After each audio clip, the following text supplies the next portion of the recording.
मैंने door knock किया था, अविनाश ने अपनी भौहें चढ़ाते हुए कहा।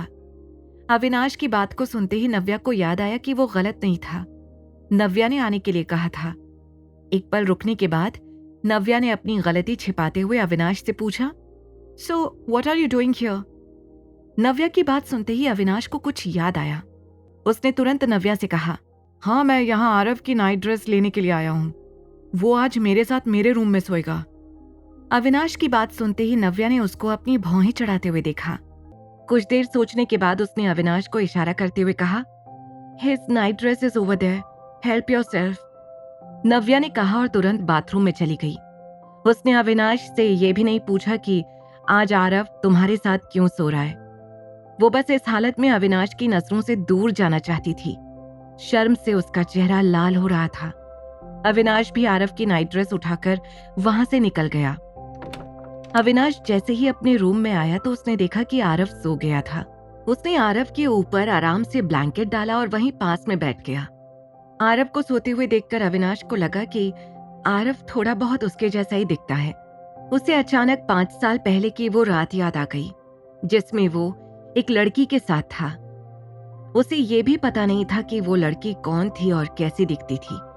वो सोच रहा था कि अगर उस लड़की का कोई बच्चा होता तो वो आज आरव की ही उम्र का होता। ये सब सोचकर अविनाश एक गहरी सांस लेकर हंस पड़ा। सुबह नव्या उठी तो पूरी रात ठीक से ना सो पाने के कारण उसका सिर बहुत भारी हो रहा था। कुछ ही देर में नव्या जब नीचे ब्रेकफास्ट करने के लिए आई तो उसने सोचा कि अविनाश ऑफिस जा चुका होगा, लेकिन उसे बैठा देखकर वो हैरान रह गई।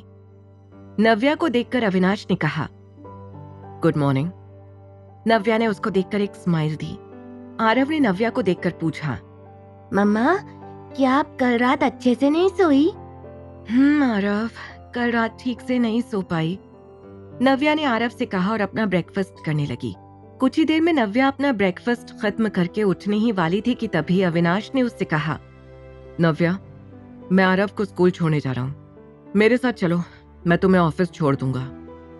अविनाश की बात सुनकर नव्या ने एक नजर आरव को देखा और एक पल रुककर अविनाश से कहा, ठीक है, चलो।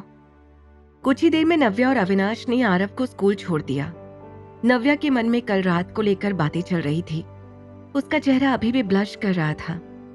जैसे ही नव्या ऑफिस पहुंची, अविनाश बिना कोई बात किए जल्दी से वहां से निकल गया। नव्या को उसका बिना बात किए चले जाना बिल्कुल अच्छा नहीं लगा। तो सोच रही थी, अब अविनाश को क्या हुआ। नव्या दूसरे ही पल अपने ऑफिस के अंदर चली गई। जैसे ही वो ऑफिस के अंदर गई, उसने देखा कि एक टेबल पर बहुत सारे फूल और गिफ्ट्स रखे हुए थे।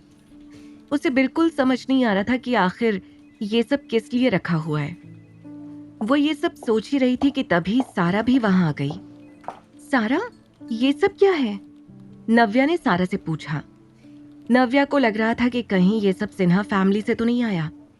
वो उन्हें अच्छी तरह से जानती थी कि वो लोग चुप बैठने वालों में से नहीं है। उसके अंदर सिन्हा फैमिली को लेकर हमेशा एक डर बैठा रहता था। नव्या मैम, ये सब आपको शुभम के फैंस ने भेजा है, सारा ने खुश होकर नव्या से कहा। लेकिन नव्या को परेशान देख सारा ने नव्या से आगे पूछा, क्या ये अच्छी नहीं है?